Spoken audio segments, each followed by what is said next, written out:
Waiguru Ji Ka Khalsa, Waiguru Ji Ki Fateh. Saਰਿਆਂ ਨੂੰ ਜੀ ਆਇਆਂ ਨੂੰ ਵੈਲਕਮ ਟੂ ਦ ਪ੍ਰੋਗਰਾਮ। ਜਿਸ ਤਰ੍ਹਾਂ ਮੈਂ ਤੁਹਾਨੂੰ ਫਰਾਈਡੇ ਦੱਸਿਆ ਸੀਗਾ ਅੱਜ ਤੁਹਾਨੂੰ ਇਦਾਂ ਦੀ ਚੀਜ਼ ਦਿਖਾਣੀ ਜੋ ਨਵੇਕਲੀ ਆ, ਤੁਸੀਂ ਕਦੇ ਨਹੀਂ ਦੇਖੀ ਹੋਗੀ। In fact, I'm startled as well. I'm a bit in shock at the moment, but hopefully that'll wear off. We're going to show you something new, which we've never seen, and we're going to show you something inspirational. And kuch idaਂ ਦੀ ਚੀਜ਼ ਦਿਖਾਣੀ ਤੁਹਾਨੂੰ ਕਿ ਜੋ hopefully ਬੱਚਿਆਂ ਨੂੰ inspiration ਮਿਲੂਗੀ, ਬਜ਼ੁਰਗਾਂ ਨੂੰ inspiration ਮਿਲੂਗੀ। ਉਹਦੇ ਵਿੱਚ ਮੇਰੇ ਦੋ special guests ਆ। If you're on my Facebook, you already know who my guests are, and if you're on my Twitter, you already know who my guests are. If not, I'll be very happy to introduce them to you. They are two Sikhs from America, Harsangat Kaur and Amritpal Kaur Khalsa. Waiguru Ji Ka Khalsa, Waiguru Ji Ki Fateh. Now, the first thing the audience are probably thinking is, hold on, none of these are Asian. So what's going on here? And indeed, the first thing, obviously, that hits us, that, well, tell us about your backgrounds. Where are you from? Well, my father is Persian, but I live in America, and my mother is American, so I'm first generation on my father's side. Right. And you're born and bred in America? Yes. And yourself, Amritpal? And I was born in New Mexico and raised in Texas. Wow. So now, tell us a bit about your childhood and what sort of situations you grew up in, and what religion were you when you were born, or did you have a religion, or? Oh, my mom was a Roman Catholic. I was an outdoorsy girl. Right. I rode horses starting at the age of 5. Right. I was always barefoot running in the woods, having forts, but yet I was very girly. Right. So I had the combination. But horses were a really big thing in my life. That's because you come from the cowboy state, right? Correct. Texas. Correct. Okay. And yourself, Amritpal? So I came from a single parent home. Basically, it was just my mother, and she had 3 other siblings, so there was 4 of us in the home. And we were basically from a Christian Baptist tradition, but didn't attend church. Right, okay. You know, so it wasn't really pressed or pushed in my household. Right. You know, we prayed before we sat down to have a meal. We prayed when times were hard. You know, we prayed, you know, in that way, God help me, save me. And, you know, it was basically that kind of a household, but there was no real practice. There was no real devotional practice in my home. When someone probably looks at you, they're going to think, no, these guys must be fundamentalists, extremists. They probably had some major incidents in their lives. They probably didn't grow up right. But you just grew up like 2 normal girls, right? You went to high school and you had proms and you did everything that happens. And like we watch in the films, okay, we don't get to do all that here in England, but we get to see all the films and, you had your idols and you must have gone clubbing and everything else, right? You probably did the things that everyone else did and drinking and stuff like that. Well, I don't know, I'm assuming because I do all them things. But you're assuming correctly. You know, quite often you follow the most prominent thing around you in your community. So inside of America, what we're taught that success is, what we're taught that women is, what we're taught, you know, that other countries want to see us be is, you know, we went to high school, we worked in bars, you know, all of these kind of things. And it wasn't until, you know, we were able to, you know, really go inside of ourselves before you're kind of on this external search where you feel like and think that something is outside of you. And then that's what kind of gives the chase of going to parties and wanting to have a boyfriend and this kind of thing, is this thought that there's something out there. So we lived that way for a long time. And then we had a taste of the guru, of the nectar, of the sweetness that had us see that it is inside. And that just completely changed and transformed everything for us. I was going to say, why weren't you happy with the normal lifestyle? Because having a boyfriend, going pubbing, going clubbing, going to uni, you know, stuff like this, surely that's what normal people do, right? To be honest, I had everything. I was living in Los Angeles. I had a house in Hollywood, West Hollywood. I had the best job. I worked for Comedy Central. Anything I wanted, I had. But there was something always missing in my life. And did it come to that? Did it come to a point where you'd got fed up and you thought, right, hold on, has to be more to life than this? Of course. Well, you know, in every human being, there's like a seed that's planted inside. It's like the Shabbat that talks about there could be 1,000 suns shining, but if you don't know that light inside of you, the world will be dark. And so no matter how much of this external world that looks so bright and shiny and razzle-dazzle and all this propaganda that we're sold, this American dream, and this is what life is supposed to look like. Life of a rock star. These are the things that you're supposed to want. If they aren't cracking open that seed that's been planted in you that's going to turn that light on, your world will be dark. So this is why you have people that are depressed. They're living in these beautiful multi-million-dollar houses. They have women laying on side of them, and they feel alone. And it's because that seed hasn't been cracked open yet. Apart from, well, obviously you've found your path now, but before that, did you try searching other paths? Did you try searching with books and other religions, and what perhaps wasn't sufficient there that you found in perhaps Sikhi? I wasn't looking for anything. Really? No. So Sikhi came and found you? Yes, it just cracked me on the head. And the second I heard the Mool mantra, I literally cried for 3 hours straight. How does a girl living in LA, right, I had come across the Mool mantra? Everything. How did you come across the Mool mantra? It was actually a gong meditation in Los Angeles, because it's a hub for spirituality, LA. Right. There's many different types of yoga there, meditation. It's just, that's the place for it. So a friend of mine said, oh, you should come to this meditation. And I said, oh, okay. Right. So it was a Saturday. Yeah. And I went and I was rushing and I finally got there and we tune in and right away the Mool mantra, and I literally cried in front of 30 people, just nonstop, and I didn't know what it was. And it was in Punjabi, right? So you probably didn't understand it. Mool mantra. Yeah, it was in Gurmukhi. Yes, it was the nod. It was completely, I had no idea what I was, and I said, what is this? I've never heard this. I don't know what, these people in turbans, like. Was it at a Gurdwara or was it just I was at a studio. Right, okay. And after that, what happened after that? My friend that invited me was sitting next to me and was like, look, you need to see this teacher. Yeah. And so I went the next day, and she showed me the Siddhi Guru Granth Sahib. Wow. And what's really funny is that when she opened up the Siddhi Guru Granth Sahib, I sat down, and there was this little light right above the Guru, and it fell on my head. Nearly knocked you out. I seriously. So that's why you said it literally cracked you on the head. It literally cracked me on the head. And from that, it just, my life changed completely. My friends, they thought I was crazy. They literally. I've just come back from LA, right? And I stayed on in a Hollywood Boulevard, but you know, so all we saw was movie stars and glamour, you know, and people. It's all film related, yeah. I was there at these parties, these after parties. I've been to these and houses. Then we drove around because we thought we'd heard that there's a Gurdwara Sahib there. Right. So we found a Gurdwara in Vermont. Right. And then all of a sudden I'm thinking, well, hold on, amongst all of this glamour and sleaze and crime and there's a hub, and LA really has it all from one extreme to the other extreme, right?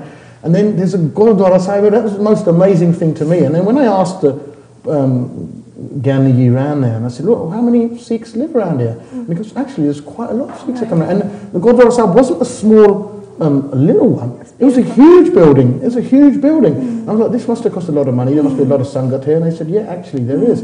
And that just amazed me, like in the middle of LA, where you would find a Gurdwara. It's amazing because you'd never think in America, you know, where everything is glamorized and everything's a commercialism. It's all about time is money, you know, food takeaway, coffee to go, you know, time, no one has time to do this thing. But you wouldn't actually think there's actually a Gurdwara Sahib there, but I was quite amazed. It's a blessing. And Amritpal, what about you? How did you discover Sikhi? Well, I trained to be a life coach for 10 years. Right. And inside of this intensive that we had where, you know, in order for you to be a life coach, you have to have been coached. You have to look at your own stuff before you start working on other people's things. Yeah. So a life coach is basically helping people with their personal problems, right? Or personal business problems. Basically, you know, if a person feels stuck, if they feel like nothing is moving or changing in their life, they might seek a life coach to kind of break that down. A counselor. Like someone who does a bit of counseling. But it's not like we tell you what to do, right? You know, like, or a therapist. It's not really like a therapist. It's just kind of linking together what they already know and having that come to surface for them. So I had to confront a lot of my things before I could move into that position to serve somebody else in that way. So they had it all together where we had to create costumes. And inside of the costume, it had to reflect our highest consciousness, our highest self, what that would look like. And for me, I didn't really have an image of what that was, but I knew what it felt like. And I'd never had an experience of humility in my life before. I could write it down, I could, spell the word, but I didn't know what humility was.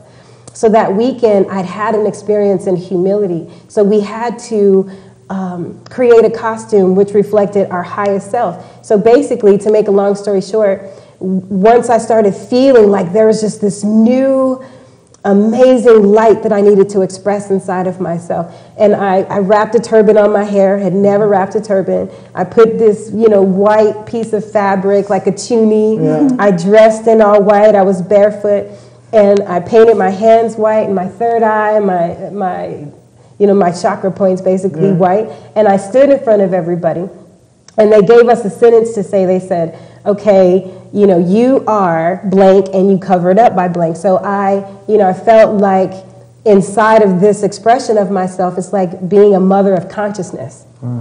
And I cover that up by being cute. So just thinking that, I can live life as the cute girl, the fun girl, the funnest girl in the party.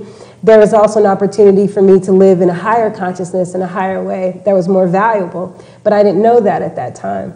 So we stood in front of everybody, and then after the chorus, a lady comes up to me and she said, do you know what a Sikh is? Do you know who Yogi Bhajan is? Do you know? And I said, no, I hadn't seen or heard anything. And she said, you're a Sikh, and you need to find out more about what this is. Wow. And at that time, something was just really turned on inside of me about living from a higher place. And from a place that's actually going to serve somebody, not just entertain them or make them feel good in some way, but that can actually make a difference in somebody's life. And so then I just became on this mission to source out what this is. And when I came to the Guru's feet, it was done. Done deal. Done deal. No doubts, no anything at the time? Because when you take a step like this, both of you, there must be so much negativity around at that point, from your friends, from your family, who must have think that you lot must have some extremist boyfriend that you're hiding, and he must have converted you, or you're going to blow up a train or something, right? There must have been times when your friends must have thought, right, well, you're a weirdo, you're gone, you lost it, we're going to disassociate ourselves from yourself. Or there must be so much lack of support. You lot must have sometimes doubted yourself as even to think, what am I doing? Well, there's two really powerful things about this path. And one is the saint path. Right. So in the saint path, everything, feels so easy, and you're in the embrace of the Guru, and it's so beautiful, and Wahe Guru. And then there's the warrior piece.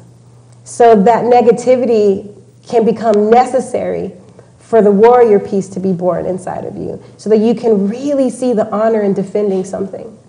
And it's kind of, showing you and saying, how much of you is this really? And we need that. We all people need that. We need that confrontation. We need to poke, provoke, confront, and then let the Shabad Guru elevate. So the negativity is always going to show up. Ignorance is always going to be present. And we just talked about this the other day.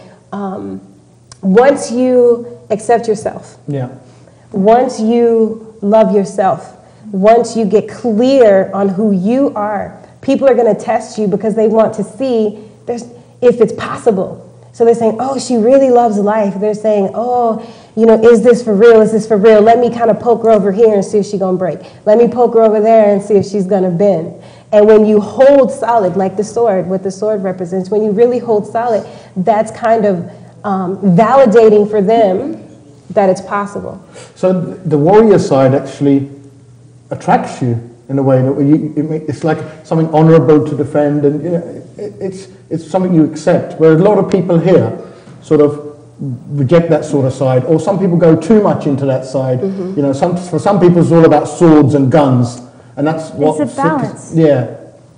It's definitely a balance, and I feel that the warrior side is your mind, Manjit Jagajit. You know, and that's the most important. So, as we all know, you know, we're experiencing some really dark things right now on this planet. I mean, it's not a good time spiritually for the world at the moment. There's a lot of doubt. In We're spiritually depleted. Yeah. You know, we've gone so much into the material world. We've gone so much into doing, and we've kind of overlooked the being part, the being light, the being love, the being, you know, the being aspect of it, and that has drained the spirituality. So people are really hurting. People are depressed. People are, you know, freaking out. People are really freaking out. And it takes the strong meditative mind to pull us through this, you know. And that's the warrior aspect. So really what you're defending is your own integrity. Really what you're defending is your own innocence and the innocence of your children. That's what you're defending. It's not like really this physical battle. In the times of the gurus, it was definitely a physical battle, you know, and now from time to time, those things kind of pop up here and there. Yeah. But the real battle is inside of the integrity of your own heart, living, you know, a life that's yours versus this life that's being pressed on us to live. It takes a lot of courage to do that. The battle of the mind. Complete battle of the mind. Tell me about this. How did you handle the meditation aspect of it? Because coming from fun life as you've come, meditation forms no part of it, right? Oh. And then all of a sudden you're asked to sit for hours and repeating something, yeah? And it's like you're supposed to sit, and you must have thought, what the heck is going on here? There was a lot of hardships on that one. My legs were hurting. I wasn't focusing. I mean, anybody has to go through it, but it just takes, you know, preservation. And did you find the meditation helps? And did you find it helped to balance your life? Did it add to the quality of your life? Well, for me, meditation, you know, like I said, it gave me the ability to listen. It created this opening inside of me that said, maybe you don't have it all right. Maybe you're not, you know, maybe there's more here for you to learn, more here for you to see, more for you to open into. And when you are completely in the rhythm of life, you're at the effect of life. Yeah. So then life looks like, you know, well, maybe, possibly, if this doesn't happen, if that doesn't happen, then I can. You're just constantly going. And there isn't a real opening for you to just sit and be present and just to listen to the heart, listen to the soul, and then see what there is to do. It's just like, okay, well, we've got to make this happen. We've got to pay this bill. I've got to get my kid to school. I've got to do this. I've got to do that. And then soon, an hour has turned to a week has turned to a month, and you're stupid crazy, and your family's falling apart, and you don't know why. So it's the power of meditation that allows for you just to say, all right, let me get present and see what this moment is right now. How did your parents and friends react? I mean, just give us some examples of their reactions. My mother actually tried to hire a detective. No way, really? Sorry, Mom. Like a Sorry, Mom. Yeah, my father wanted to disown me. My friends, I lost a lot of friends. Really? But how did that feel? I mean, at the time. I was like, all right, you're not my friend. Thank you for weeding them out. Yeah. You know, honestly, the friends that are with me now are so strong, and they see me, and they're like, wow. And they're a better quality of friends than maybe you had before? And they're meditating. Wow, so you're getting them into it. I'm very blessed. And my mother, she's listening to Shabbads. Like, I give her CDs now, and, you know, it just takes that. So she's accepted, so now she's... After, you know, 4 years. You know, almost, 4 years. I mean, what did you have to do to convince her? I had to be myself and show her that I'm truly happy. To be integrity within my own truth. And she saw that. She's known me since I was born. And she can see my face and see the changes, the positive changes in my life. Did you have to sit her down and say, look, Mom, I'm not crazy. No. I haven't lost it. I said, Mom, I love you, and just trust me. And she, you know, I've been a good child so far, so she said, all right, let's see. Has your dad come around, or? It took a while. He's Persian, so you know the East. Yeah, it's a very different. Totally different. So, and having head covering is. Has that helped or not? No, That hasn't. He left when the Shah left, so he didn't believe in head covering. Right, okay. He was against it. So now his daughter that lives in America is wearing a head covering. Right. So it's just...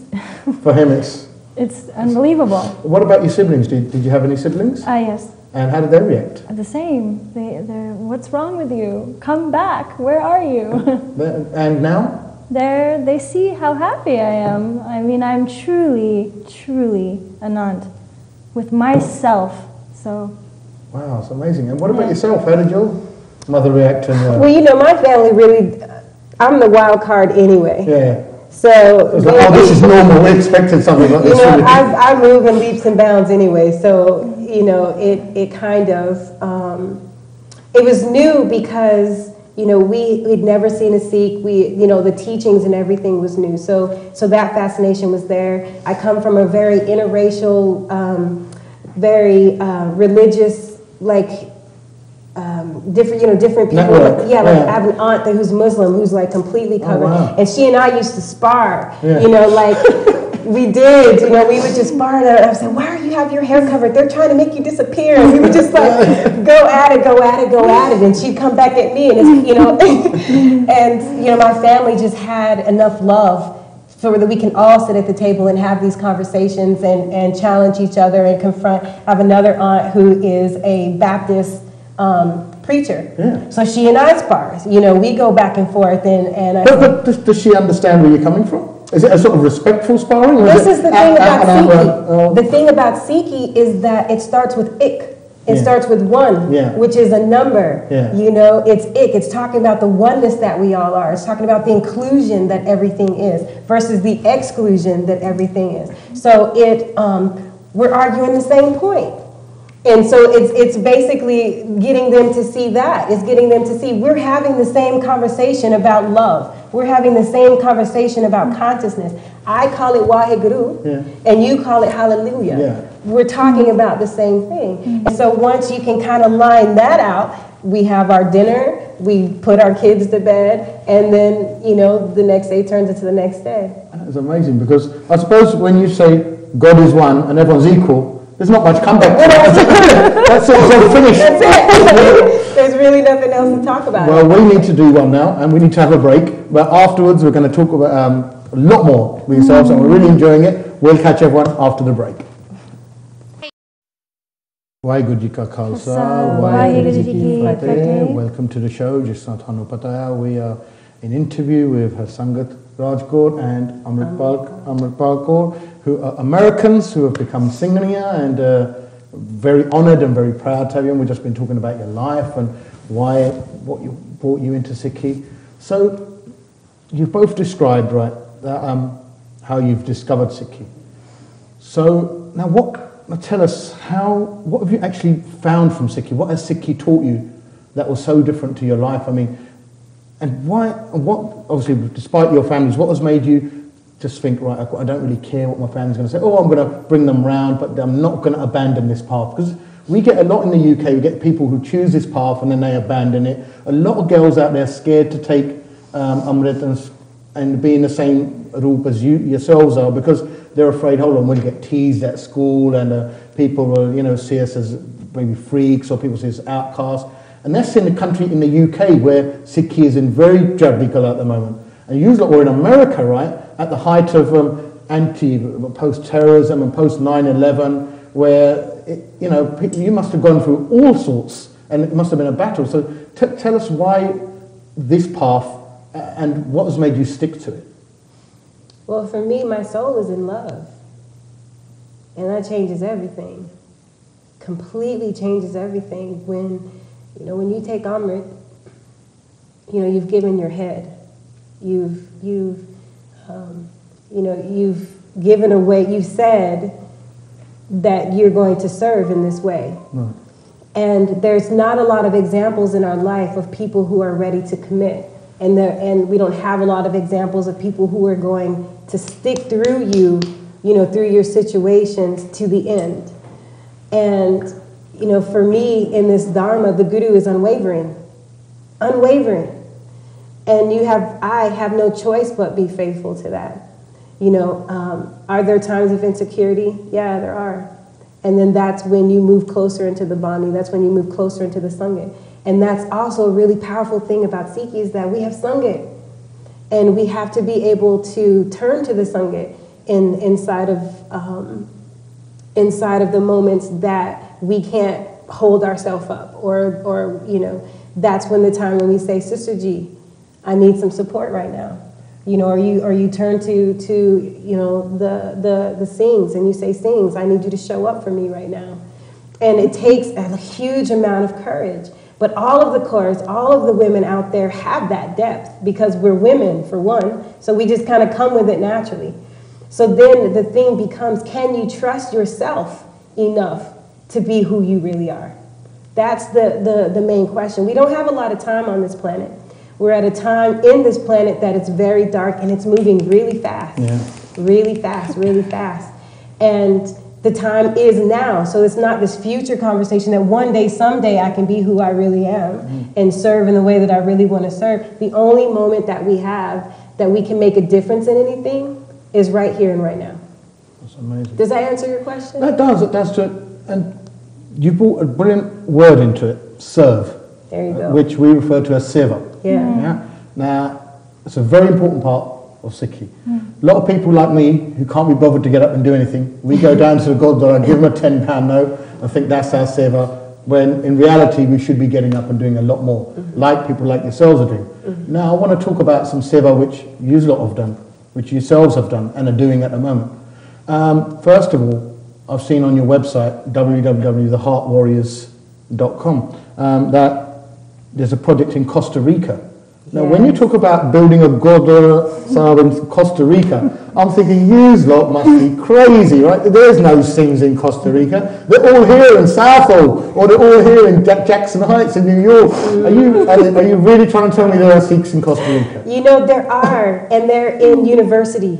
You know, like when we arrived there, and we did basically energetically, we did the Bole Sonihal. Yeah.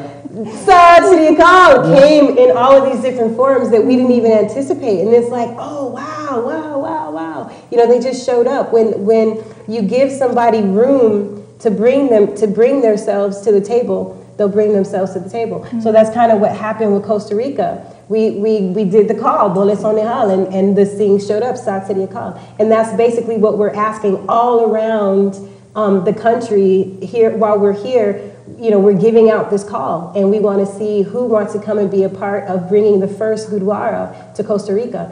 And inside of these seva projects, because, you know, we do this from the kindness of our heart. We're not making any money as we travel and teach. So when you want to do your seva and you want to give money, that serves in a huge way inside of creating these kind of projects, bringing the Guru Granth Sahib into places that they have no idea what it is until they feel that Shabad Guru arrive. And once the Guru arrives in a place, transformations. It just starts to happen. And so this project, we're wanting to invite people if they want to come for a holiday to Costa Rica, which people look at Costa Rica for that. They have a place to bow. Wow. If, you know, children want to learn to come and surf and how to grow their own food and work in the garden, they have a place to bow. If people want to have a summer home, they have a place to bow. And that is and bow inside of Sangit. Of course, they can have the Guru Granth Sahib in their own home, but to come and have langar and to have worked inside of our garden to put that langar on the table is a very different thing. So we're inviting people to participate with the earth, to get back to what's natural about this path as well. You know, really eating good foods that come from the earth, that are clean, and that are really having us. So everything's grown naturally, right? Yes. So you produce your own food there. Yeah, the coconuts and the prasad. You know, is just amazing. It's really beautiful. So brush up on your Spanish and come and. So anyone can come out and see your project if they want to. And not just come and see the project, but see how you can serve the project. You know, there are so many different ways to serve, and just your very presence there makes a difference. Just coming there makes a difference. Talking about Gurdwaras, now when you, obviously the first time when you yourselves went into a Gurdwara, what sort of attitudes did you come across? Did all the blokes must have looked at you like, what's going on there? There's a lot of wrong direction. Hold on, you know. Or did the women look at, hold on, this is my space, and how did you not feel? Or did you actually feel welcomed, and were you actually welcomed into your local Gurdwara? In fact, where's your local Gurdwara? In Texas? Well, the first one was the one that you went to in LA. Yeah. And it was very welcoming. But I was very nervous, and so I thought everyone was looking at me, and it was my own mind, but actually, in the end, I was very loved. Right. So I didn't have any problems. Were you really welcomed? Yes, In the amazing. Sangha? Yeah. Like when we go to Indian, like into When you go to a normal Gurdwara, Oh, yeah. I mean, in America? Well, it's really interesting. When I first went, like there's this big, huge Sikh parade that happens in California, in Yuba City. That's Yuba City. And that's where all the farmers are, from Punjab. And it was really something to be around so many Punjabis, and it was my first time. So of course I'm like, oh my God, are they gonna try to test me? Yeah. They're gonna come and Ask me some questions. Yeah, try to ask me questions. Brush up on my bunny. Yeah, exactly. Yeah. So so that was kind of coming up, and I'm thinking, are they going to accept me? Are they going to be judging me? Will I be offensive to them? Yeah. All of these kind of fears came into play. So when I finally got there, I was being bought and sold, right? So every compliment that came, I'm eating it up, and then every like scolding look that comes at me, I'm like being affected by that as well. And then I felt that inside of myself, and I had to kind of slap myself out of it and say, what are you doing? Yeah. Keep your attention on the Guru. Keep focus. Like you are in the presence of the Guru Sangha. And then I just fell in love with being in the presence of the Guru Sangha. So it's no longer these eyes at me, but this heart and this compassion coming out at them saying, this is the wingspan of our Guru. Yeah. This is the reach of our Guru now. Saying these teachings of Guru Nanak and Guru Amar Das and Teg Bahadur, this is the reach, and it is to all of humanity. And so being able to stand there in that kind of grace and in that kind of service of just saying, why, hey Guru, how can I serve thee? How can I serve thee? Versus this like emotional play that I'm doing, like trying to play on the emotion and get fed in some way of getting acknowledged and accept me. It's like, no, how can I serve thee? I'm here to serve you. And I had to make that turn real quick.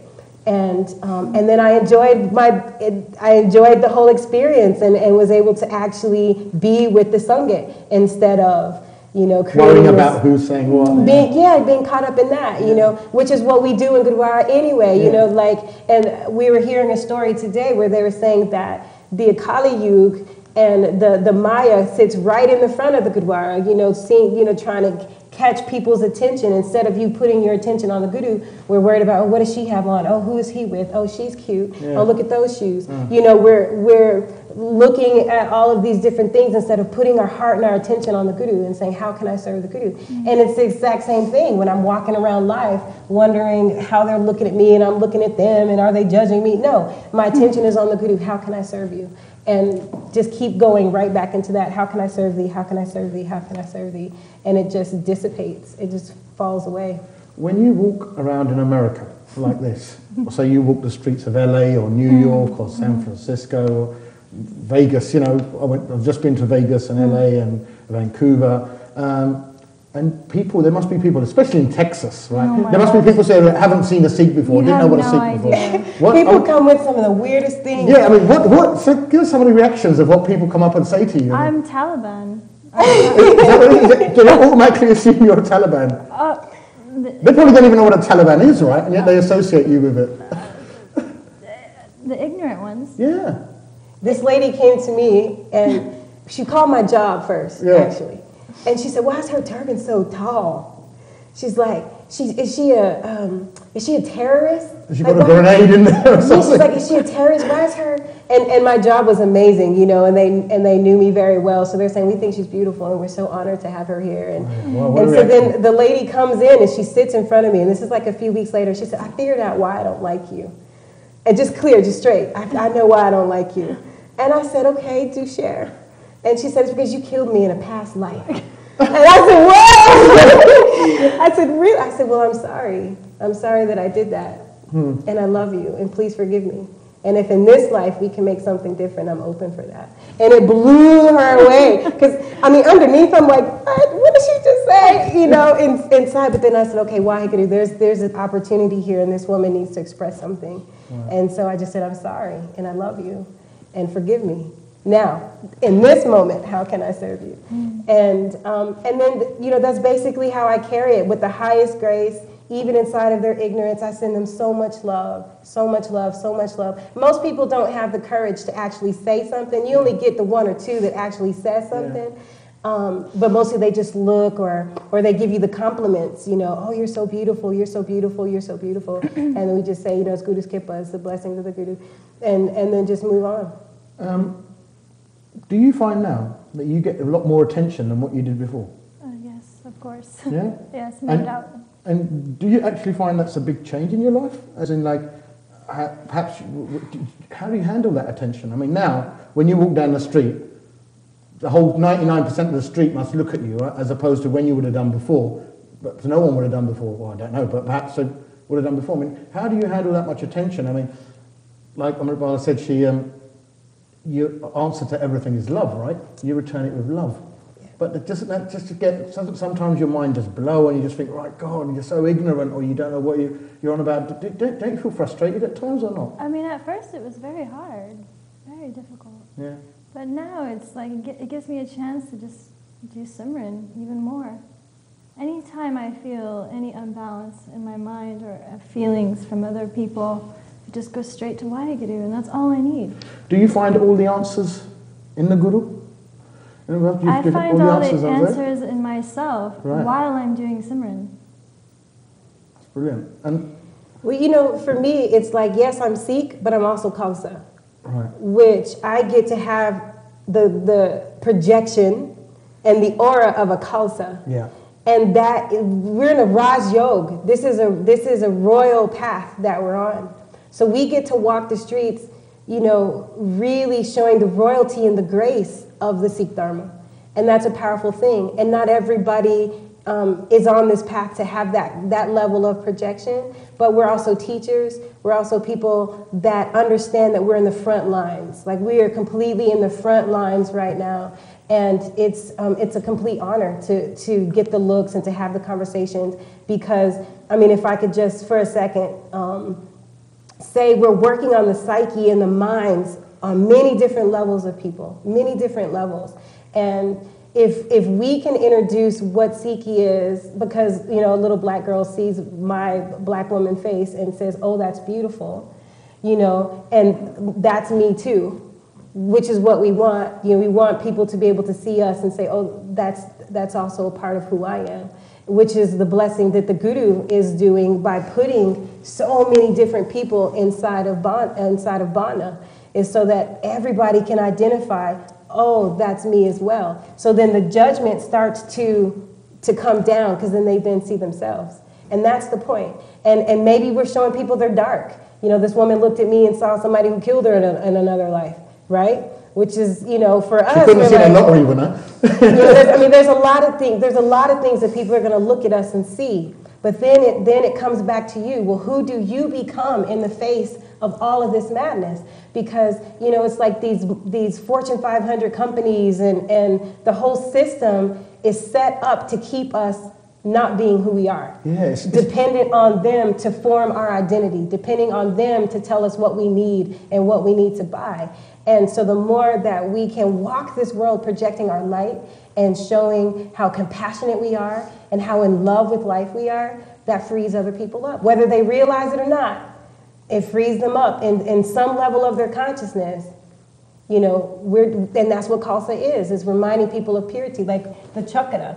I went to my daughter's school, and I had a chakra on. Yeah. And they said, why are you wearing that? You know, like, kids are the best, to be honest with you. They're asking straight up questions. Just ask, you just walk, and the 4-year-old will tell you everything you need to know. So they said, what is that on your head? And I said, well, what do you think about when you see it? And they said, oh, it looks like an aura. It's exactly, you know, so it's they already know. They already see what the projection is. So it says, what does it bring to you? So when else in that kid's day is he going to see a halo? Or is he going to see an aura? Or he's going to, you know, so it's really beautiful to be that on this planet right now. We're going to go for a break, and then we're going to come back with our auras, and we're going to talk a lot more about America and what you're here to do in the UK as well, and what you think of the UK, and a few problems and a few solutions. But all that we're going to do after the break. जी की फतेह। As you know today, ਅਸੀਂ interview ਕਰ ਰਹੇ ਹਾਂ to American Sikhs ਨਾਲ ਸਿੰਘਣੀਆਂ ਨੇ ਜੋ ਕਿ ਮੇਰੇ ਨਾਲ ਆਏ ਆ ਪਹਿਲੀ ਵਾਰੀ ਮੈਂ ਤਾਂ ਦੇਖਿਆ ਸ਼ਾਇਦ ਤੁਸੀਂ ਵੀ ਦੇਖਿਆ ਹੋਗਾ ਕਿ first of all I just want to express how delighted I am to have some non-Punjabi Sikhs on TV. All I see all day when I switch on the channels are the same old Punjabi Sikhs, the same old people sitting there. The old people, they don't really know what they're talking about. I think they must have a lot of free time on their hands and they come on. And some of them, you wouldn't even believe it, some of them have been convicted criminals, they're bankrupts, and they sit there giving advice on religion. And it doesn't really sort of wash with a normal person like me who's just sitting at home and thinking, yeah, right, mate, leave it up. But today has been truly inspirational for women to come on. And this is what now I'm going to bring on to my topic of women. And as women in Sikhi, I mean, how do you feel? How do you feel Sikhi treats women, and what have you seen? Do you think a lot of women, sometimes we see women in gurdwaras, they don't really have an active role, they're just stuck in the kitchens. What do you think women need to do? And a lot of women out there, I mean, there's a lot of girls out there who want to become Singhaniya, but they're just afraid. They can't talk to their parents about it. They can't talk to their friends about it. Perhaps they're a bit scared about how the world's going to react. They're more into their Justin Biebers and, and their Snoop Dogs and, I don't know, Tupacs or whatever, and as opposed, or Shah Rukh Khans and all that, and as opposed to, thinking, right, this is the way I want to go. What are your thoughts on that? Well, the first thing I would say is there's nothing wrong with you. You're perfect just as you are. With all of these things that you're attracted to right now, you're absolutely perfect. You're whole and you're complete, lacking nothing. Coming and learning more about Sikhi is just an opportunity for you to go deeper inside of the self. So if you're in your local Gurdwara and you're feeling like the women are being treated in a certain way, or you're not being heard in your own life, or everybody at the Gurdwara is fake, or whatever it is, you go and be what you feel that place is missing. The bottom line is we should never ask what the world needs. We need to ask what makes us come alive. And then you go do that. Because that's what your Gurdwara needs. It needs you to come alive. It needs you to speak up. It needs you to fall in love with your Guru. And whatever that takes, that's what you do. And there are plenty of things. So if you can't speak to your moms, if you can't speak to your aunts, if you don't have that open communication, reach out to us. We'll be so happy to come on a call with you, to do a Skype call with you, to email you, to invite you down. You're on Facebook, right? We're on Facebook. Yeah. We're very attainable, very reachable. We're your sisters. And tap into that. This isn't an age anymore of, seeking a master. It's being the master. So it's about waking up inside of you what you feel like you lack. And we're here to support you with that. And and there's a whole line of women that's not us. So even if you don't connect with Harsangat or you don't connect with me, we have somebody that you can connect with, because that's the point. It's not we're trying to make you us. We're not trying to wrap a turban around you and take your identity or your. You're not here to convert people, right? Not at all. That's not Sikhi. Not at all. That's not Sikhi. Not at all. Not at all. Not at all. No. The other thing I really want to ask Harsangat is, from riding horses as a cowgirl in Texas, you've also been to India. Right. And Hola Mahalla, right? Tell us about your experience there. Okay, so I was in Hola Mahalla, and obviously for me that was just the most amazing experience in my life. And I saw all these horses, and I said, I can ride these horses. But they were all men, and these horses were crazy and wild, and I got on one, and the horse it took off. Yeah. It went straight up in the air. And it just left you on your backside? No, I stayed on the horse. Huh? I did our das. I said, Guruji, all right. And I had the horse and I controlled it, and it was a fateh for me. So now I'm going back this year, and I'm training to be in Hola Mahalla to compete. So you as a woman rode a horse in Hola Mahalla, which is quite a male-dominated. A Nihang horse. As I was getting, a Nihang horse? Right? Yeah, as I was getting on the horse, he said, no woman has ever ridden this horse. Wow. And I got on it, and obviously... So now they have. Yeah, so I'm going to train and compete this Hola Mahalla. So you're going to compete in the next Hola Mahalla? So this is what we're looking to do. We're just looking to inspire women to come alive and to really go inside of this path where this path is meant to take them. When we started this path, if you'd have asked me 5 years ago that I'd be having this conversation in London, wrapped in blue, you don't know what the Guru is gonna do with your life. All you have to do is say, Wahe Guru, I'm open to serve. This is amazing transformation, right? And what about the attitudes of the males towards you in Punjab? Because believe me, we've seen a few films where the males are a bit uncontrollable in Punjab. Yeah, especially when a white woman comes to Punjab. Yeah. We've all seen the man with the film where the whole village goes crazy, right? So it must have been, you must have thought, well, hold on, this is a bit scary. I had two males grab me, and each time I punched them in the face. So you gave them a bit and of Desi style. I said, don't ever touch me ever again. And they got the message? Yeah, they got the message really quick. Wow. You must stand up for yourself. You can't stand behind and let someone grab you. And Sikhi doesn't teach that anyway. Sikhi teaches us to stand up for ourselves and others, right? Yes, and others. There's no reason why a man should grab anyone. In any situation, in any place, at any time. No reason. It's never appropriate. And you know, like the energetics of a woman changes from woman A standing here and woman B standing here with a sword on her body.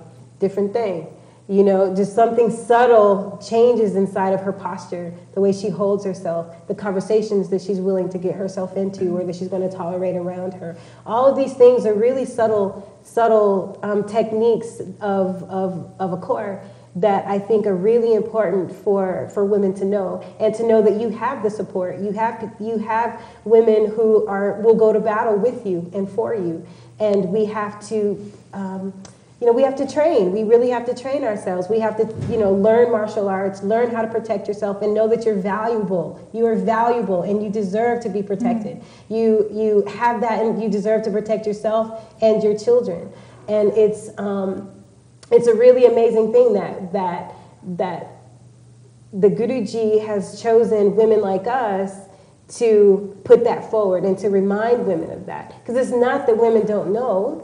It's just that we need to have this reminder that, like for me, I'm really not on horses, but I'm an archerist. Wow. And hand-to-hand combat. I like hand-to-hand combat and archery. A lot of people's wives out there like a bit of hand-to-hand combat. Rolling pen to hip. Yeah, being able to defend ourselves and defend our children is a really valuable thing. And coming from the most compassionate, heart-opening place. It's not about violence. It's about you have a right to be safe. You have a right to be fed. You have a right to be clothed. These are the basic principles of what Sikhi is. And the Gurus did a great job of making sure that women aren't excluded from that. How long are you in the UK from, and when did you come? We've been here for 5 days. Yeah. And we'll be here till, I want to say, November 9th. And then we're off to Punjab. Right, okay. What have you seen of the UK so far?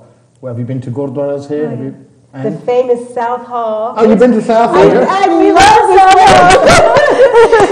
South Hall. I really love it. Don't bother going to Punjab. If you've been to South Hall, you've seen it. You might as well say this on the airport. She's never been to India before. So this is going to be my first trip. Oh, well, this is good schooling. Yeah. South Hall is like, yeah. I'm well versed. I'm really excited. Yeah. It's such a blessing. And there's so many Gurdwaras, here, and it's beautiful to be able to just go from Sangat to Sangat to Sangat to Sangat, and to be so welcomed in. The reception of the Sangat? Oh, it's so beautiful. Good? It's so beautiful. No negativity here? Well, when your heart is there and you're fully in integrity, it's going to show. And that's one of the messages that I think is really important. There is no convincing.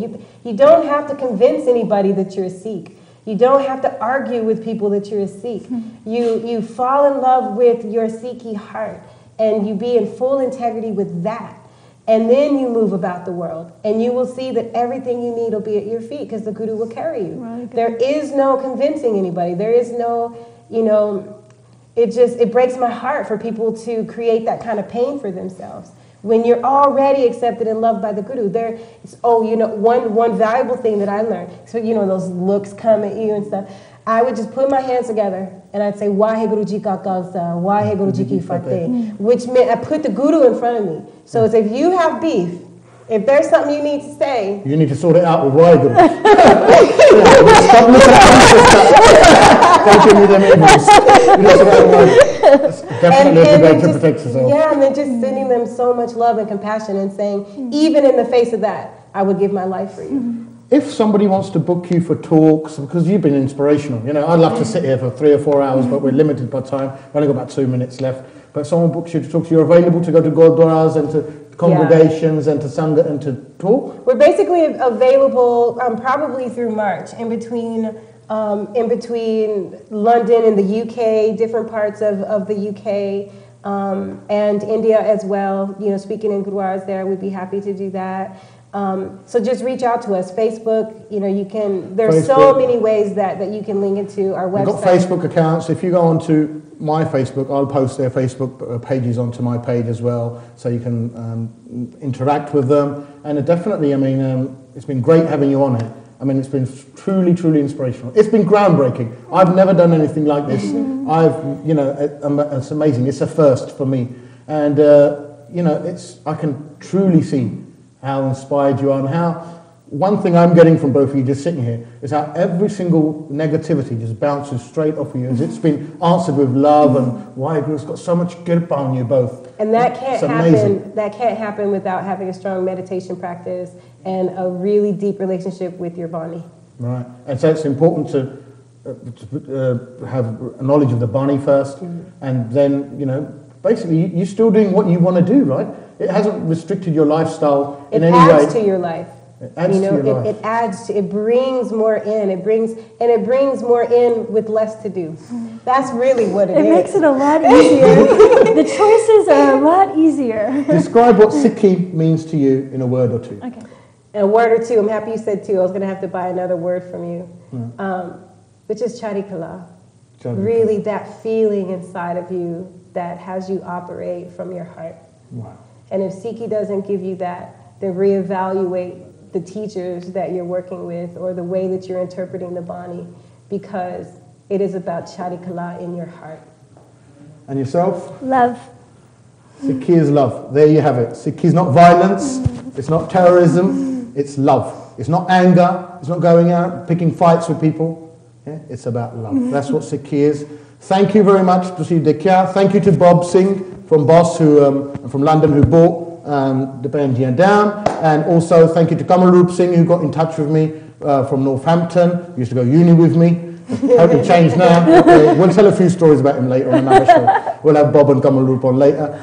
Filhal, mere valo in Naisiga. Tomorrow I'm in Birmingham. Je mere kisi na milna hove. Je inna na milna hove, contact Bob Singh or Kamalroop Singh. Mere valo. And now I'll see you Friday when I'll be dealing with your immigration, and you know, every problem. I'm an immigration attorney, right? Attorney, you call them in this country. That's my American accent.